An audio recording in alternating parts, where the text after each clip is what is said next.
be quite honest, this may be the last time that we ask the viewers some questions, considering some of the questions right on cue. Smoothie Boy, he would like to know FMK, John Rothstein, John Fanta, Jeff Goodman. Oh, hell. I don't know if I can answer that.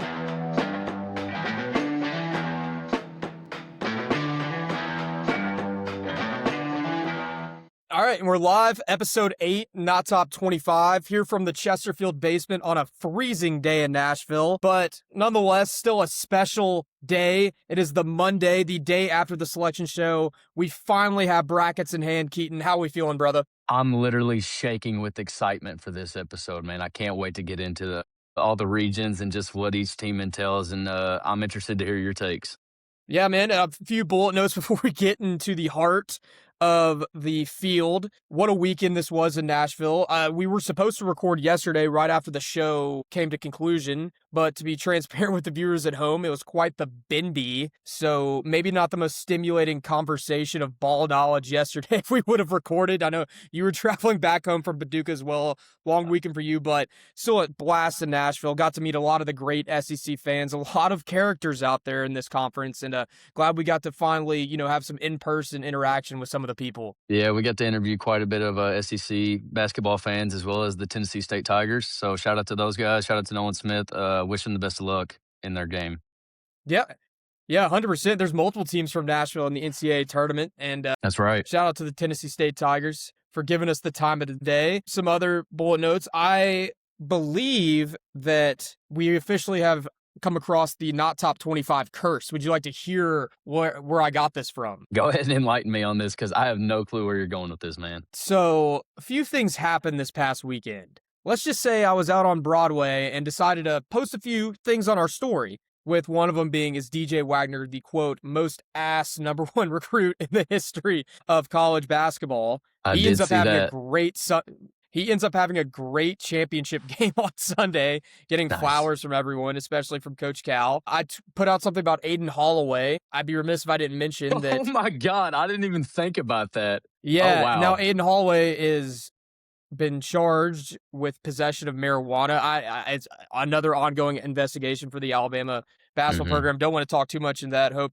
everything works out there. But yeah, no, that's too hard off the bat. Number 3, I put out a Duke skit. The one that has gone, I would consider viral, 200,000 views in a day and a half. Making fun of Duke getting always the worst, or not the worst, the luckiest draw for the NCAA tournament. They always get the easiest road. But sure enough, hours after I post that, Duke gets an absolute gauntlet in the East region. That is not the case. And what better time to roll right into this region? Just the first few takeaways I want to say is what an absolute gauntlet. Like you said, there's so many storied programs, so much history in this region alone. And I think this is going to be probably the most competitive region. I'm interested to see the 6 versus 11 game, Louisville versus South Florida. I know a couple of our players at Louisville previously played at South Florida. Mason Pryor started there. I believe Ryan Conwell's first stop was in South Florida as well. And their coach is actually from Buffalo, and that's where the game is played. So there's a lot of stuff riding on this game that, you don't see on the court, which is going to be really fun to watch. St. John's is going to have a tough matchup if they make it to Sweet 16 against Duke. I mean, Ohio State and TCU is a great 8-9 matchup. Bruce Thornton's a hell of a player. And TCU has a really good resume, man. They beat up on a lot of good teams in the Big 12 this year. So this region as a whole is just an absolute gauntlet. And I would love to hear your takes as far as who comes out or just some hot takes. Yeah, I mean, I got plenty of hot takes. First of all, I'm glad you acknowledged that South Florida is legit. I do think they will defeat Louisville, and everything you said just cements my belief even more. They're a team of destiny there in that game with it being in Buffalo. And I think the Pat Kelsey curse of not winning a tournament game will continue. St. John's kind of got screwed with that 5. Purdue got a bump after winning their conference tournament, and so did Arkansas. No love for Ricky P and those boys. They stood at the 5 line, which I thought was pretty wild and unfair. And I actually saw today, which I know the AP poll doesn't really matter as far as the committee goes and everything, but they were ranked 10th in this AP poll that came out today. And the fact that they got a 5, just total disrespect, blatant disrespect to not only them, but the Big East as a whole. Yeah, no doubt. And a lot of these teams, I think what hindered St. John's was they had some brutal early non-conference losses. The one that immediately comes Right. to mind is Auburn. And Auburn always tried to leverage the St. John's win to why they should be in the tournament. Yeah, I just still think it's so funny having Bruce Pearl on the committee, but that's a combo for another time. But yeah, St. John's at that 5 spot. Not when you underseed a team, and this is something that I've heard. I think it's a Cal statement actually. But when you underseed a team, it's not that team you hurt, it's the teams above you that get hurt. So I believe that Hmm. will hurt Kansas there in that round of 32 game. I'd see the Johnnies going to the Sweet 16. I don't know if that's too hot of a take. I guess my No. hottest, nah, that's not, that's not. I think this is it's going to be pretty chalk. I do have TCU winning, and I have Duke ultimately being the winner in this East region, the region of prestige, as I think Rothstein alluded to. And yeah, I think it's going to be chalky. I have Michigan State and Duke in the Elite Eight. I feel like I've seen that match in the Elite Eight a few times.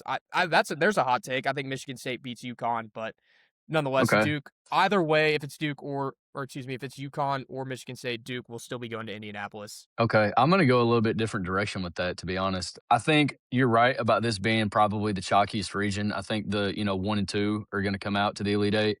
My only gripe is I know Duke's banged up right now, and I mean, based off what you and I've said, I do think they're gonna end up playing St. John's in the Sweet 16. Patino teams are physical, and with that Duke team already being banged up, I think they get it done, but that's really gonna hurt them going into the game against. I had them playing UConn in the Elite Eight, which is another physical Big East team.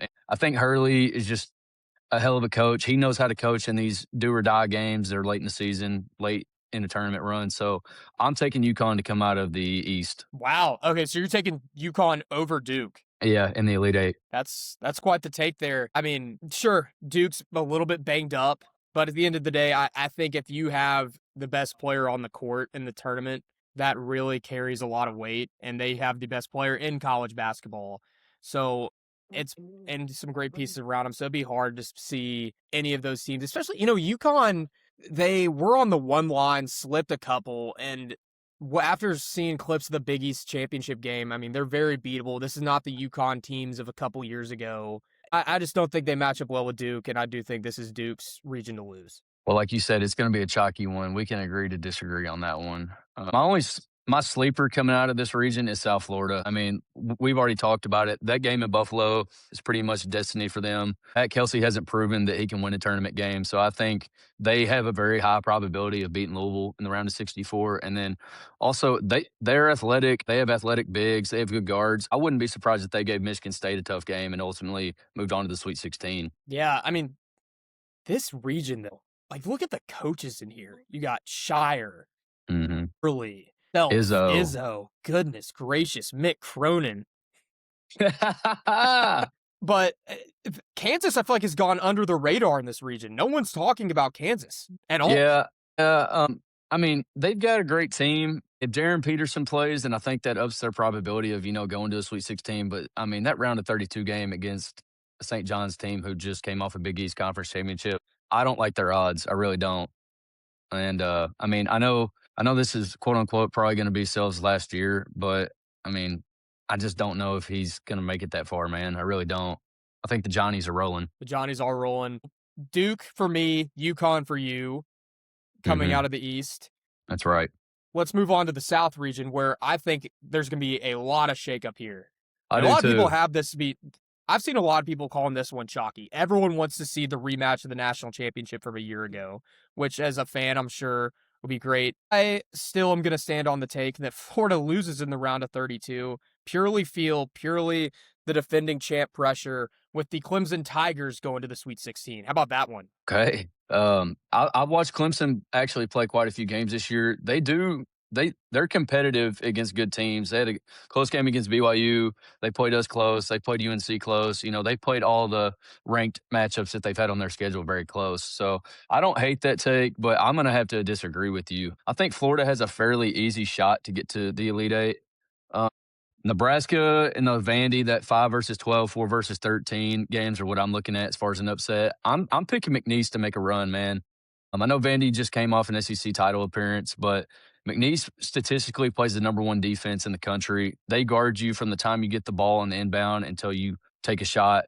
And those guys are due. They've been to the tournament 3 years in a row. And I watched them play. That's why I'm kind of so high on them, but they shoot the ball well. They play the best defense in the country statistically. They haven't played as, high caliber teams as Vanderbilt, but I'm gonna take McNeese over Vandy, and then I think they can give Nebraska some trouble as well. Not to mention, I have this in my notes: Nebraska has never won an NCAA March Madness game ever. So I feel which is like, a pretty absurd stat for a Power 5 school. yeah, yeah, absolutely. So that 5 versus 12 and 4 versus 13 game gets kind of chalky for me. On the bottom half of that region, I mean, Houston and Illinois, I think ultimately are going to meet in the Sweet 16. I've watched Houston play quite a few times this year, and I mean, they're a 2 seed. I know they have a great coach, but to be quite honest, they just haven't truly impressed me whatsoever. So I'm going to take Illinois to match up with Florida in the Elite Eight, and then I don't think there's a better team that matches up against Florida than Illinois. They have a really big lineup. Their guards are really good. And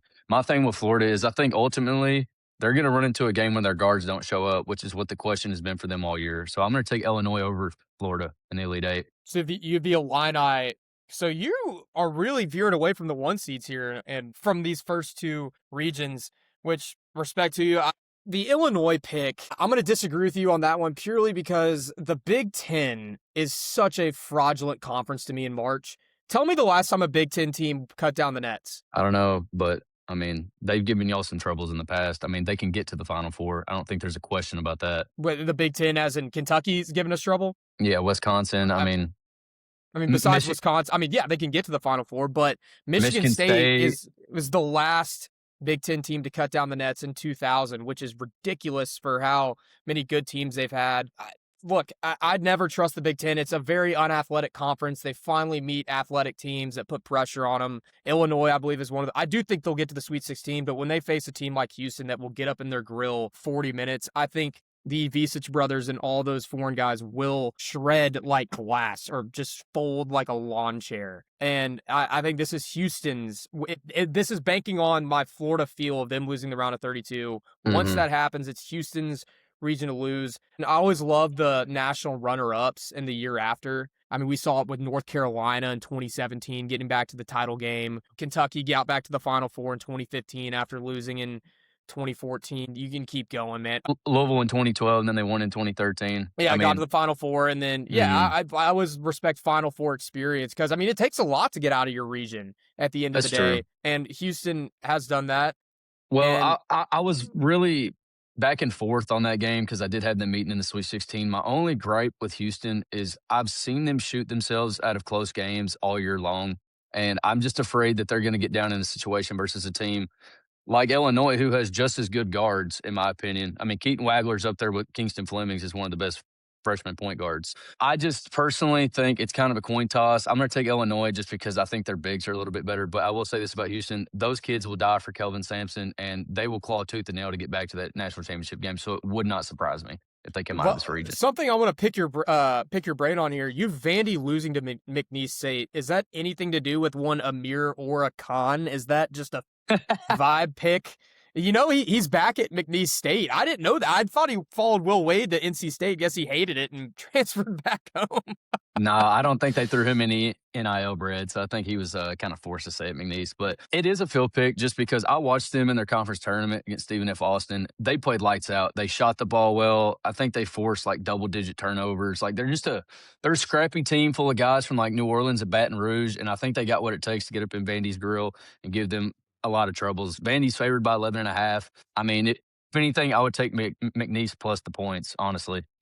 Okay. I actually have Vandy in my Elite Eight. I think Vandy, I always love conference tournament losers as well, because that means you're playing good, but you don't have the pressure of continuing a winning streak. Like you got, all right, it's like, played well enough to get the conference title, but you no longer have the pressure of winning. You only have to win 6 games in a row rather than winning 10 or 11 games in a row. So right. I love where Vandy's at right now. They took care of business against Florida.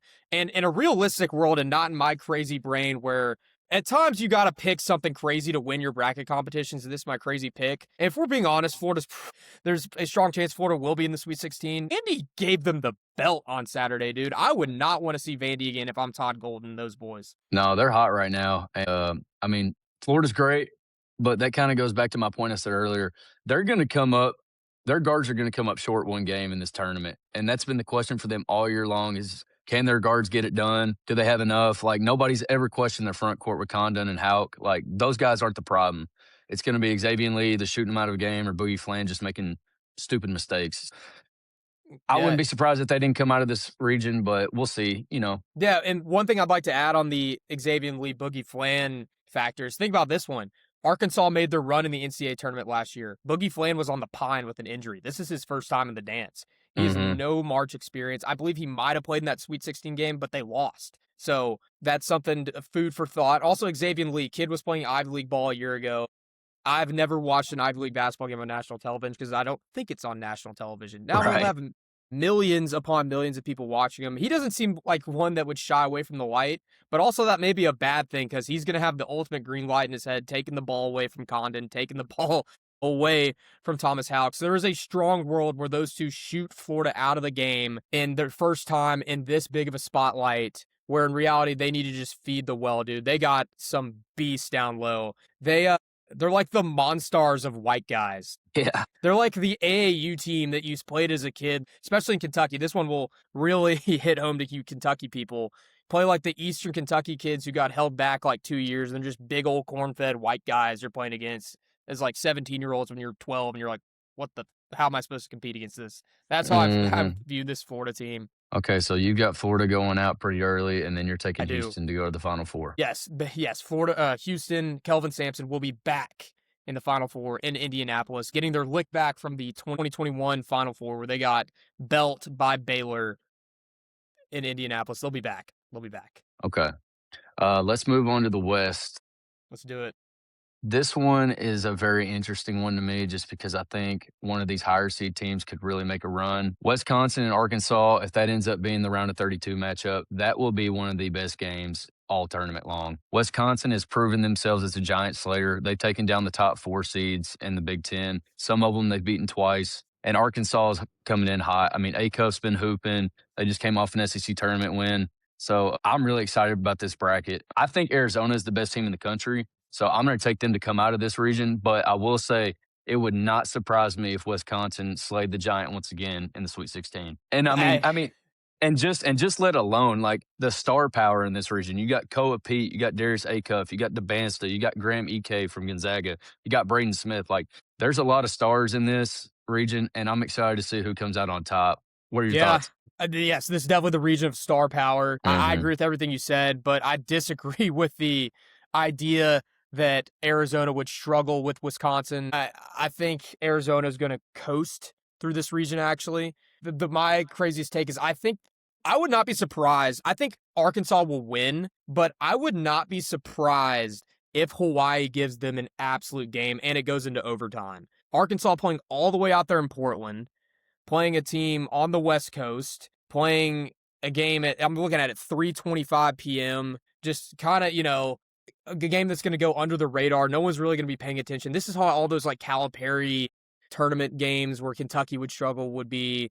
Whenever Cal teams actually two won their conference tournament, they'd always struggle more in those opening round games in March. Immediately comes to mind is the Euless Murray team that lost to Indiana in 2016. I mean, shoot, thank the lucky stars that Landry Shamet didn't get off a shot against Bam Adebayo there in 2017. There's definitely a world where Hawaii beats Arkansas. I mean, shoot, think about it. Like, Ole Miss took Arkansas, who's a terrible team, took Arkansas to overtime and was a shot away from beating them. This is a team of freshmen still at the end of the day, and with a coach that has struggled in March with star-studded freshmen since the turn of the decade. But I do think they get by. I agree with you. Wisconsin will beat them. I've flirted with the idea of NC State beating BYU. Do you have any thought on that? Of what? Of NC State or Texas possibly giving BYU a game, or is DeBonce going to be too much? Man, I'm kind of in the opposite boat. I know they don't have Richie Saunders, which is a problem, but I will say that has given DeBansta so many more chances to put up shots, and I think he's lived up to that. I mean, he's had a couple 40-point games since Richie Saunders got hurt, and not to mention Rob Wright goes under the radar. He's a great point guard, man. That's a nice 1-2 punch combo. And like when you talk about good guards in March, those teams usually go far. I kind of want to take BYU to make a run. Like I wouldn't be surprised if they had a rematch with Arizona in the Elite Eight, just because Mm. you got a star-studded freshman, you got a guy who's been to the tournament before, and then like you said, I think Arizona has a pretty easy path, other than maybe the Wisconsin Arkansas game. But I think ultimately Arizona is going to pull it out, no problem. Yeah, I think Gonzaga, I don't know. I'm not sold on them. They lost to Portland earlier this year. That's a horrible loss. That's a below 500 Mountain West team. I don't know about that. Or whack. I think Miami's still a year away from being a super competitive basketball team. I like what Jay Lucas has done this year. And then you just never know with Purdue. You never know what you're going to get. You don't know if they're going to play like a national championship caliber team or if they're a round of 64 exit. You just never know. I don't like Purdue. I don't like Miami or Missouri. I'm really not sold on Gonzaga. So I'm going to take BYU out of that side of the bracket, and I'm going to take Arizona to go all the way to the Final Four. Okay, yeah, we're in agreement there on Arizona.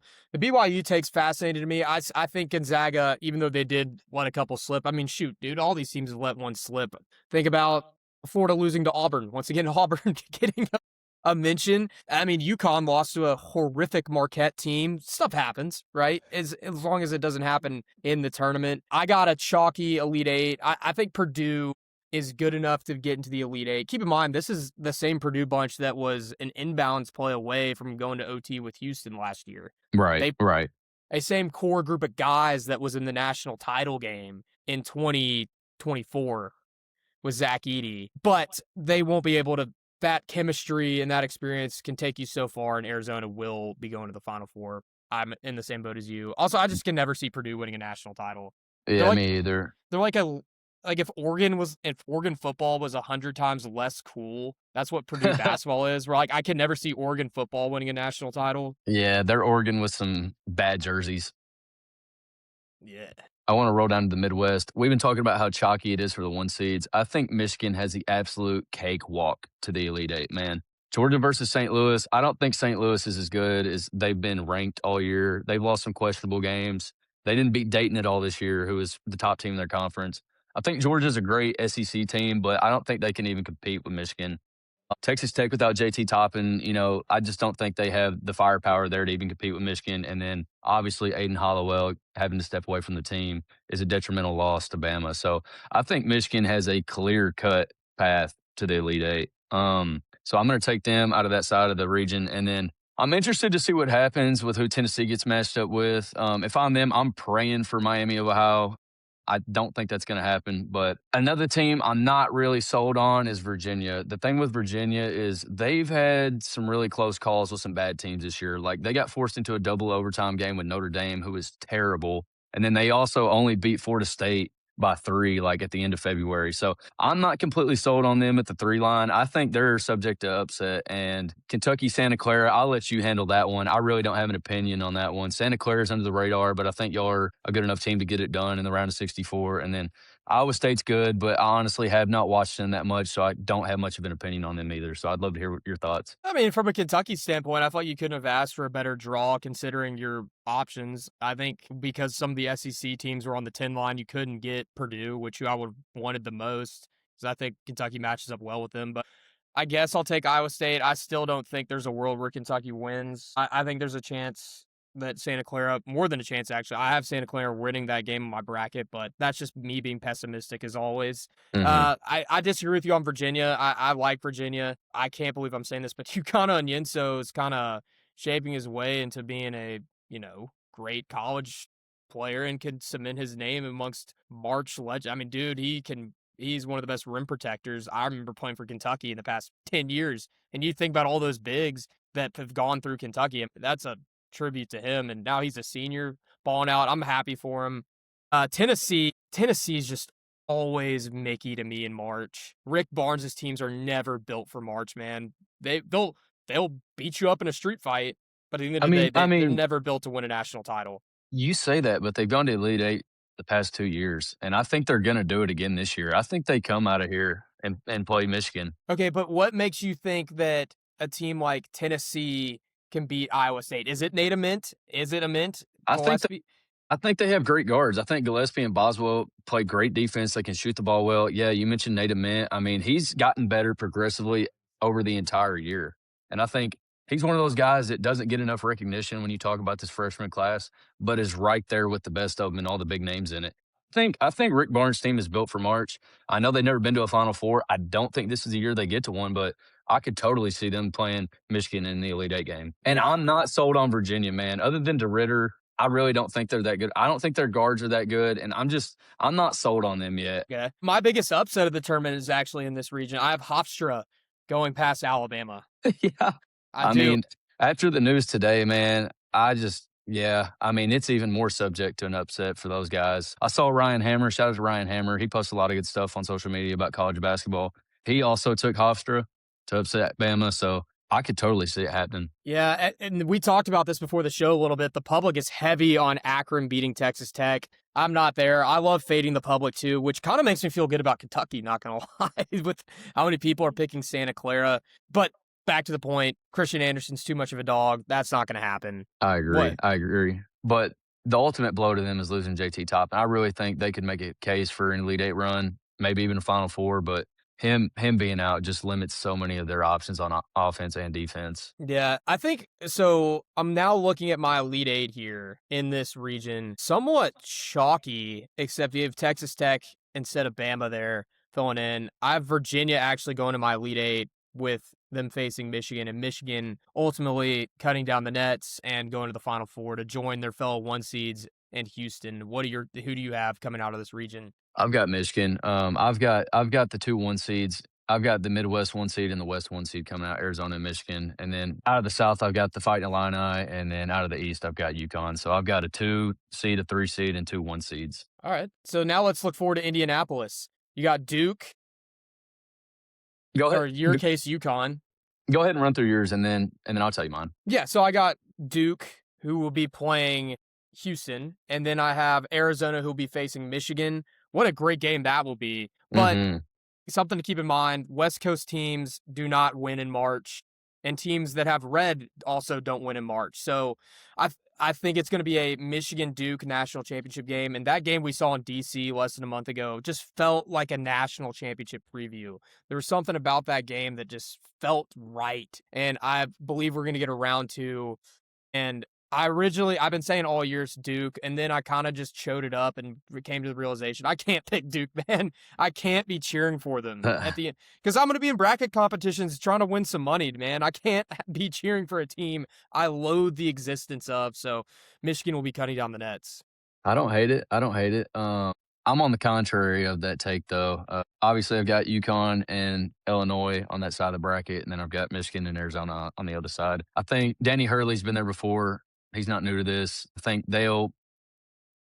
don't think they'll have a problem getting past Illinois. And then Arizona versus Michigan. Here's my whole thing with Arizona, man. I watched them play Houston about a month ago, and Koa Pete was out, Braden Burries was out, and I think Bradley was out. They're 3 top scorers, 3 best players on the court. Del Orso went off for like 25. He's like their 4th, 5th option. They basically beat the best number 2 seed in the bracket by 15, 20 points on the road. And that kind of solidified everything I needed to see. I mean, I know it's been a long time since the West Coast team won, but like they've done it before in 97. It's not like they've never won. So I think this is the year that record gets broke. And I think the Wildcats of Arizona are cutting down the nets against UConn. We've always talked about feel. Duke runs Indianapolis. Does that not change your opinion at all? The last 2 non-COVID Final Fours in Indianapolis were Duke teams cutting down the nets. Does that change your mind at all? That's what's making me feel uneasy about it. I mean, I believe in destiny, and I think it's a real thing. But it's like I told you when we went over the East region. They're already banged up. They're a pretty young team, too. I mean, Caleb Foster and Isaiah Evans are a little bit older, I believe. But, like, Boozer's never played in a game like this, and they're already hurt. You're going to have to go through most likely 2 Big East teams who play physical basketball. I think they're going to be banged up by the time they get to the Natty, if they get that far. Honestly, regardless of who Arizona's playing, I think Arizona's good and cut down the nets just because I believe they're hands down the best team in the country. And I think they have been for the majority of the year. Gotcha. So I got the Wolverines, you got Arizona, and the Arizona thing kind of relays into some questions that we asked the viewers. And to be quite honest, this may be the last time that we ask the viewers some questions, considering some of the questions. For example, right on cue, Smoothie Boy, he would like to know FMK, John Rothstein, John Fanta, Jeff Goodman. I don't know if I could answer that. I think, hold on. Who was it? John Rothstein, Jeff Goodman, John Fanta? Correct. I can't answer that, bro. I'll marry John Fanta. Shout out John Fanta. Yeah, I'm probably going to marry Fanta too. I'll just leave the... Some other questions we got before I wanted to. I'm not going to forget the Arizona thing because the Arizona thing actually parlayed into something.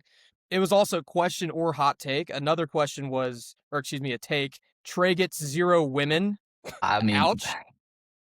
that's right on par. Some other takes. You're the 14 seed. I don't think there's a 3 seed that's gonna lose. I think Yeah.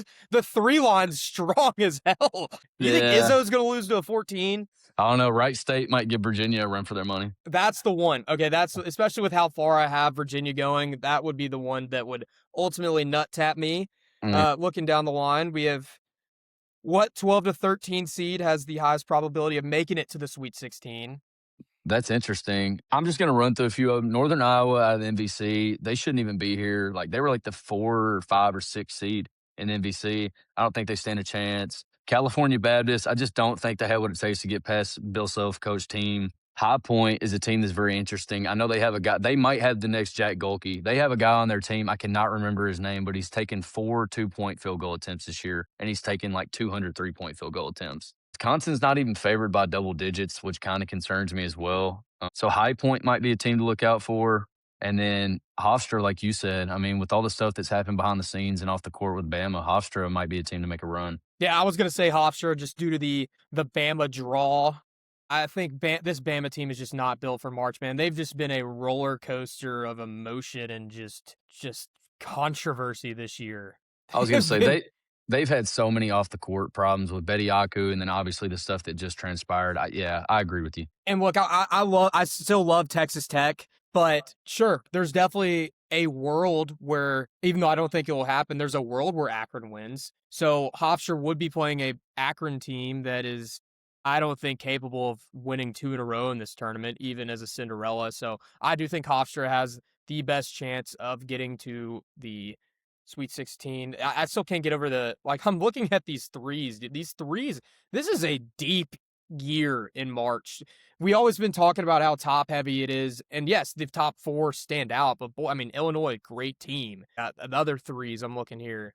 If my computer will cooperate, Gonzaga, Michigan State. Michigan State. Yeah, Yeah. Gonzaga, Michigan State. Are you kidding me? No, I don't see any of those teams. Virginia, maybe Virginia being the one. Let's look at these.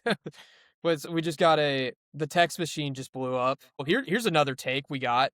Furman to the Sweet 16. The Furman, I don't even know their mascot. The Okay. Paladins. The The Paladins. Paladins. Yeah.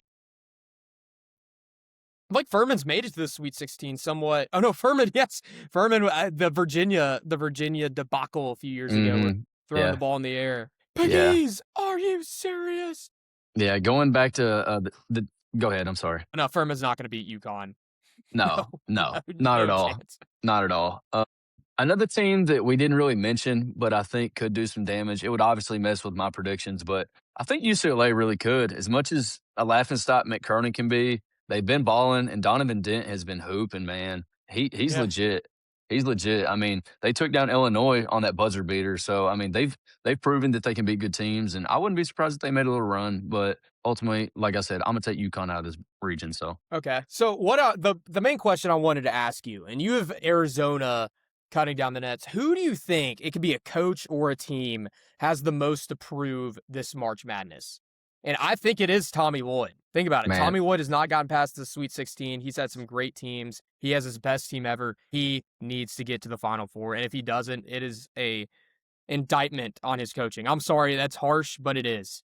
yeah, I'm going through these 1, 2, and 3 seeds, and honestly, I'm gonna have to agree with you just because I mean, Matt Painter's been there before. Dusty May's been to the Final Four with the mid-major school. I mean, Otzelberger, Yes. he might be one of the only other ones that I would put in that topic of conversation. But I mean, when you're a 1 seed, like I mean, you got to live up to it. And Tommy Lloyd, like you said, he hasn't really done much in March, but he's got the team to do it, and they're rolling right now. And I think they will do it.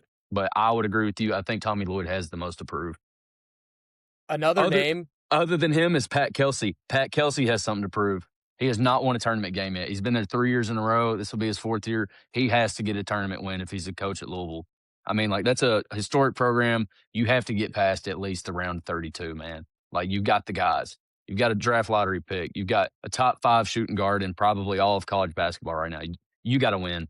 So I would say Pat Kelsey and Tommy Lloyd. Okay. And speaking of Louisville, as a fan, this is a question as a fan that I was thinking about today. What would be your realistic, and I'm not saying, and this is not a shot at all, but I can't see a world where Louisville cuts down the nets, and I don't think you can either. I mean, just being I a realist, no chance in hell. If you're asking me what a win this March looks like for me, I'm gonna have to say just a Sweet 16 appearance. I mean, we haven't been to the Sweet 16 since like 2017. It's been a long time, Oh my and gosh. we're just Holy finally hell.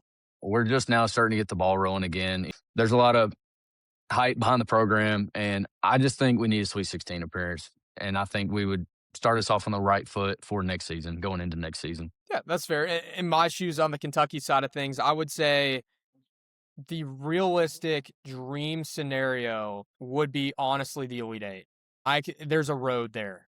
There's certainly a road between Iowa State and Virginia, two teams that I think aren't really crazy matchups. And then obviously, if that were to happen to face Michigan, the nightmare scenario I think for both of us would be losing in the first round, and then for me having an Arkansas Duke national title. The thought of that makes me want to crawl into a ball and hide. If I was thinking about this today as well, it would just for me being a Louisville fan, I think it would be so funny if St. John's beat Duke and we matched up against UConn and beat them, and we had to play Rick Pitino and St. John's in the Elite Eight. Obviously, the odds of that happening are slim to none, but I just think that would be so funny, him having to play his old school. Yeah, no, and that's funny you mentioned that. I'm trying to think here. What are some other crazy like matchups that could realistically happen? That is one that yes, if y'all I mean, there's a chance for a Kentucky Tennessee Sweet 16 matchup again, which would honestly, I'm cheering for Virginia, even though they're the higher seed. Oh man, I could not handle playing Tennessee again. You never want to play a team 3 times. Right. Just looking at the Wisconsin versus Calipari matchup again catches an eye. I really wish they would have paired Miami of Ohio with a bigger name. Imagine North Carolina was their 6 instead of Tennessee. Like, give me a blue blood Mhm. against, or the Bansa playing them. Right. There's like last year we saw the bracket, and what stood out was that Calipari Patino matchup right Right. off the rip. There's nothing really here that is eye popping other than you mentioned that possible Louisville Patino matchup, Kentucky, Tennessee, Duke. I've got one. Battle of Go ahead. the hot-headed bald heads in college basketball. UCLA 7 seed versus Dan Hurley in UConn. Who's going to get kicked out the game first is what I'm asking. Dude, That'd yeah. be hilarious. That's probably going to happen too. So that's going to be a fun game to watch. They're both just those refs are going to be like, Jesus Christ, both of y'all shut up. Yeah, no, that game would be an ad for just Nutrafol, the hair growth Yeah. supplement. That's like POV. If you're having a midlife crisis, just watch Mick Cronin and Dan Hurley yell at each other. Yeah, they should only show like Bosley commercials during the commercial TV timeouts and stuff for that game. Okay, yeah, that's the Coke or McDonald's of hair supplements. Trey, you should tweet that out. Dude, and my Twitter's been cold, man. My Instagram is definitely the app that's giving me the most love. I mean, Duke versus Patino is all. Anytime you have Rick versus Duke, they'll always replay the Leitner game. Oh yeah. Yeah, there's Self versus Patino too in the second round. A possible. I mean, I guess the one everyone's talking about is the national championship rematch between Florida and Houston. They're just sort of banking on that happening. I mean, yeah, I mean, there's always a chance. I don't think this year's going to be as chalky as everybody's saying it's going to be, man. I feel like there's so many good players in college basketball right now who aren't on one of these 1 or 2 top seed teams that like something's going to happen that just completely comes out of the blue. So I'm optimistic that there's going to be upsets and there's going to be a lot of exciting stuff, and it's not a 1 versus 1 versus 1 versus 1 Final Four. You know what I mean? Yeah, I honestly, and I'm curious to hear your opinion. I kind of enjoyed that last year.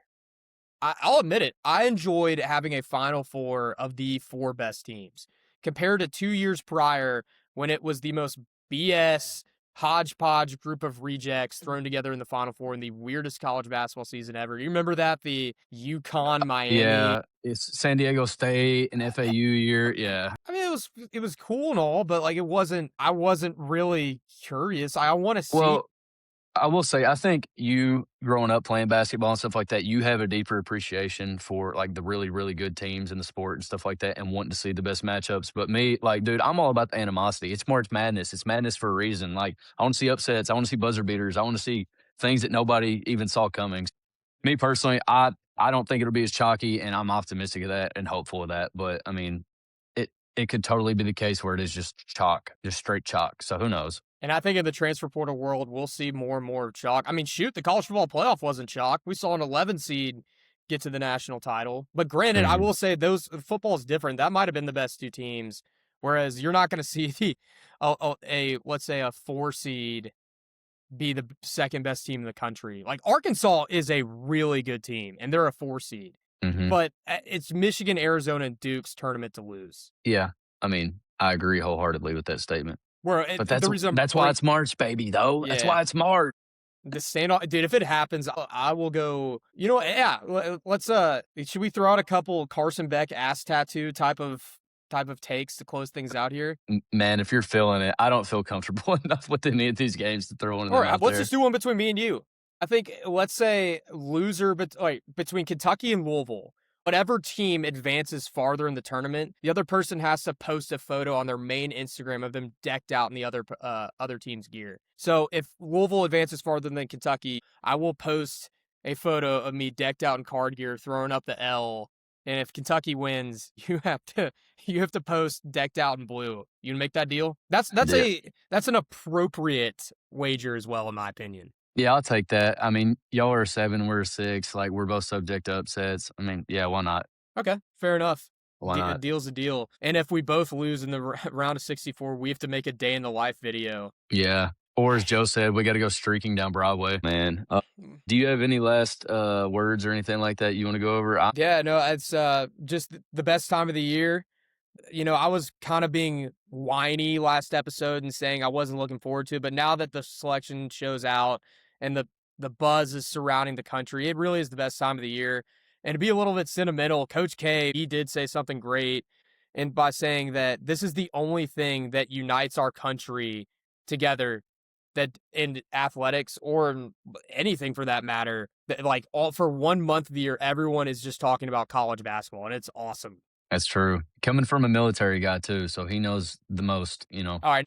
Just will never forgive him for that retirement tour. But yeah, looking forward to it. Games start on Thursday. Get your brackets out and One last we'll thing, if you haven't, just make sure you like, comment, subscribe. If you're not following already, follow us on Instagram, TikTok, YouTube. We're now up to 2 million views in the last 30 days on our Instagram, so I want to give ourselves a pat on the back for that. We've been working hard to get good skits out for y'all, get good news, and just, be engaged with all of our fans and stuff like that. So please just like, comment, subscribe if you haven't already, and thank y'all for tuning in. yeah, thank you guys. And we'll definitely get some more content out, more content from this past weekend. Stay tuned the next few days. But for tonight, that will close things here for episode 8. Thank you guys for watching as always. Deuces. Adios.